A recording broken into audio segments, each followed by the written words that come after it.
ناظرین، ہٹلر جو کہ پہلی جنگ عظیم کا ایک عام سا ڈاکیا تھا اور دوسری جنگ عظیم کا سب سے اہم کردار بن کر سامنے آیا۔ ہٹلر کے بارے میں آج تک بہت سی کتابیں لکھی جا چکی ہیں، بہت سی فلمیں بھی بنائی جا چکی ہیں، مگر چند حقائق ایسے ہیں جو آج تک اردو جاننے والے لوگوں تک نہیں پہنچ سکے ہیں۔ آئیے آج آپ کو بھی ہٹلر کے بارے میں چند دلچسپ حقائق بتاتے ہیں۔ سب سے پہلی بات یہ کہ ہٹلر جرمن نہیں تھا، جی ہاں، بلکہ وہ جرمنی کے مشرقی ہمسایہ ملک آسٹریا ہنگری میں پیدا ہوا تھا، جو اب آسٹریا اور ہنگری کے نام کے دو الگ الگ ممالک میں تقسیم ہو چکا ہے۔ ہٹلر نے وہیں تعلیم حاصل کی۔ اپنے والدین کے مرنے کے بعد اس نے ایک مصور کے طور پر اپنا مستقبل بنانے کی کوشش کی، لیکن اس شعبے میں وہ بری طرح ناکام رہا۔ کم آمدنی کے باعث اس کی جوانی کی ابتدا تنگ دستی سے ہوئی۔ آسٹریا ہنگری نے ہٹلر کو فوج میں بھرتی کرنے سے انکار کر دیا تھا۔ جی ہاں، جنگ عظیم اول کا آغاز ہوا تو بے روزگاری سے تنگ ہٹلر نے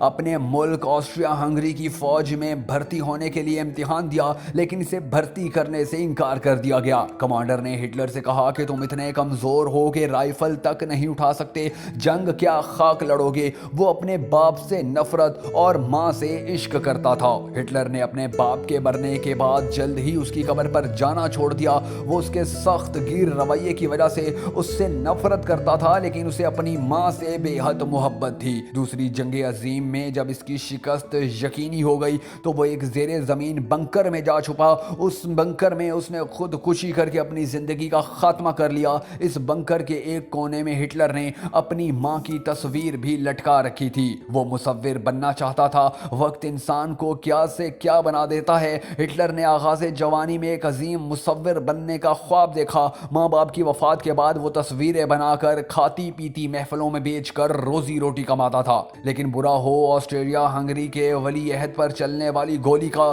جس سے پہلی جنگ عظیم چھڑ گئی۔ اس جنگ کی وجہ سے عالمی فوجیں اپنی بھرتی کا معیار کم کرنے پر مجبور ہوئیں۔ کمزور لوگوں کو بھی اچھے پیسوں پر فوج میں بھرتی کیا جانے لگا اور ہٹلر بھی آسانی سے فوج میں بھرتی ہو گیا۔ بعد میں جب ہٹلر نے نازی تنظیم کھڑی کی تو مصوری کی مہارت اس کے بہت کام آئی۔ اپنی تنظیم کا لوگو اور جھنڈا ہٹلر نے اپنے ہاتھ سے تخلیق کیا تھا۔ فوج کی وردی اور بیجز بھی اسی نے ہی ڈیزائن کیے تھے۔ ایک انگلش فوجی جس کے نشانے پر ہٹلر تھا، ہنری، وہ برطانوی فوجی ہے جو ہٹلر کو آسانی سے گولی مار سکتا تھا۔ اگر وہ ٹریگر دبا دیتا تو شاید 20ویں صدی کی تاریخ مختلف ہوتی۔ ہنری برطانوی فوجی کا 26 سالہ جوان تھا جب خندقوں کی لڑائی میں جرمن فوج کو شکست ہوئی اور فوج بھاگنا شروع ہوئی تو ایک موقع پر ہٹلر ٹھوکر کھا کر نیچے گر گیا۔ اس کے پیچھے برطانوی فوجی تھے جو بھاگتے جرمنوں پر فائر کر رہے تھے۔ ہٹلر لاشوں پر گرا ہوا تھا۔ چند لمحے بعد اٹھا تو اس کے ہاتھوں میں اسلحہ بھی نہیں تھا۔ اس نے پیچھے مڑ کر دیکھا تو وہاں ایک برطانوی فوجی اس پر رائفل تانے کھڑا تھا۔ ہٹلر کچھ دیر کے لیے اندھا بھی ہو گیا تھا۔ پہلی جنگ عظیم جو کہ ہٹلر نے ایک عام فوجی کے طور پر لڑی،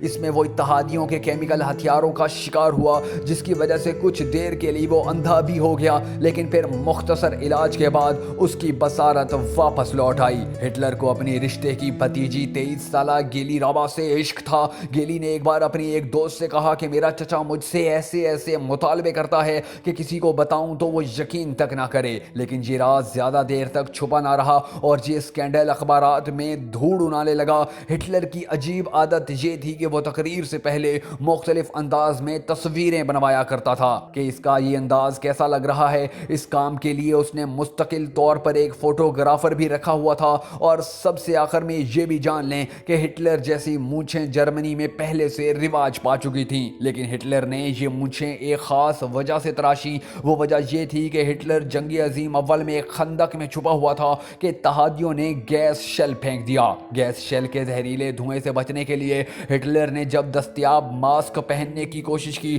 تو وہ اس کی بڑی بڑی مونچھوں سے الجھنے لگا، جس پر ہٹلر ماسک نہ پہن سکا اور مجبوراً کئی سیکنڈ تک اسے سانس روکنا پڑا۔ گیس کا اثر ختم ہوتے ہی اس نے لمبا سانس لیا اور جتنی مونچھیں ماسک پہننے میں رکاوٹ بن رہی تھی وہ ایک اندازے سے کاٹ دیں، کیونکہ گیس شیل کسی بھی وقت دوبارہ آ سکتا تھا۔ اور ایک بات جو میں آپ کو بتاتا چلوں کہ دوسری جنگ عظیم اور اس کی خودکشی کے بعد اس کی موت اور زندگی کے بارے میں بھی کافی کانسپیرنسی تھیوریز موجود ہیں اور بہت سے لوگوں نے اس کو دیکھنے کا بھی دعویٰ کیا تھا۔ ان کا کہنا ہے کہ اس نے در حقیقت خودکشی نہیں کی تھی، بلکہ بیس بدل کر کہیں بھاگ گیا تھا، لیکن اس کے بعد وہ کبھی منظر عام پر نہیں آیا، اس لیے اس کی خودکشی کو ہی تاریخ کا حصہ بنا دیا گیا۔ اس کا ثبوت بعد میں روس نے اس کی باقیات اور دانتوں کے ڈی این اے سے نکالا تھا کہ جس شخص کو آگ میں جلایا گیا تھا در حقیقت وہ ہٹلر ہی تھا، اور اس طرح ہٹلر کی زندگی کا خاتمہ آگ سے جلنے سے ہوا۔